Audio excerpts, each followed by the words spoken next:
Je m'appelle Julie Tchenda-Mwamba, je suis donc licenciée en information, communication et journalisme de l'Université libre de Bruxelles. Je suis en fait communicante et donc je donne une formation pour l'instant, ici à Kinshasa notamment, sur l'art de communiquer. Nous avons, malgré les nombreux outils de communication, les moyens de communication très nombreux, les médias que nous avons, les hautes technologies, on a de plus en plus de mal à communiquer. C'est-à-dire faire passer un message auprès d'un certain nombre de personnes qui est choisi normalement, et on se rend compte que malgré tout, les moyens de communication qu'on a, on a du mal à faire passer le message.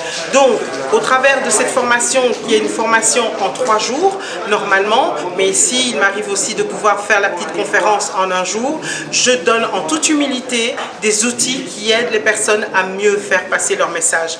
Bien sûr, je le dis, la liste n'est pas exhaustive, donc je ne donne pas un cours, par exemple nous sommes à l'IFASIC aujourd'hui, je ne donne pas un cours en 3 heures qui représente 5 ans d'université, mais je donne certains outils qui peuvent faciliter la transmission du message. Alors ce qui m'a poussé en tout cas, c'est le fait que j'ai commencé à faire des formations, et figurez-vous que grâce à congoprofond.net et Actualité CD, eh bien j'ai été invitée à l'IFASIC. Je suis d'ailleurs très honorée de pouvoir donner cette formation avec des professeurs, avec des personnes qui sont déjà dans le domaine, avec des confrères et des consoeurs. Et donc ce qui m'a poussé, cette motivation de pouvoir me retrouver un peu avec les miens, avec des consoeurs et des confrères. Alors le message principal, c'est de dire que tout est communication. Tout ce que l'on fait est communication. On communique en tout, que ce soit de manière verbale ou non verbale. On communique avec les mots, avec la voix, mais également avec la gestuelle, avec le langage du corps. Et la plupart du temps, on communique beaucoup plus sans rien dire. Le silence est une communication. Et parfois, le silence est d'ailleurs la meilleure communication à avoir, parce que je dis, la communication, c'est un grand nombre, j'aime bien dire 99% d'écoute et 1% de parler. Donc apprenons à écouter, parce que lorsqu'on écoute, eh bien on apprend. Lorsqu'on apprend, on connaît. Et quand on connaît, on sait changer et avoir une bonne influence dans le monde. J'aimerais vraiment remercier en tout cas tous les confrères et les consoeurs qui étaient là présentes aujourd'hui à la formation.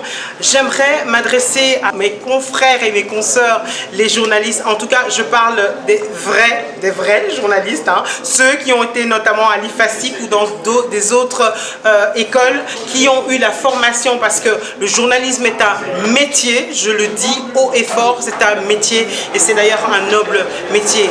S'il vous plaît, chers confrères et consoeurs, tenez bon, accrochez-vous. Ne renoncez pas, parce qu'il y a beaucoup de faux. Le vrai dollar, on le reconnaît, mais on le reconnaît au milieu des faux dollars. Là, c'est ma 5e formation, si je ne m'abuse. J'en ai une demain, j'en ai une lundi prochain, mardi prochain, mercredi, jeudi et vendredi prochain. Donc là, j'en ai quelques-unes. C'est une formation que j'ai commencée depuis que je suis arrivée à Kinshasa, et j'aimerais particulièrement dire merci à Kinshasa, merci à la population locale.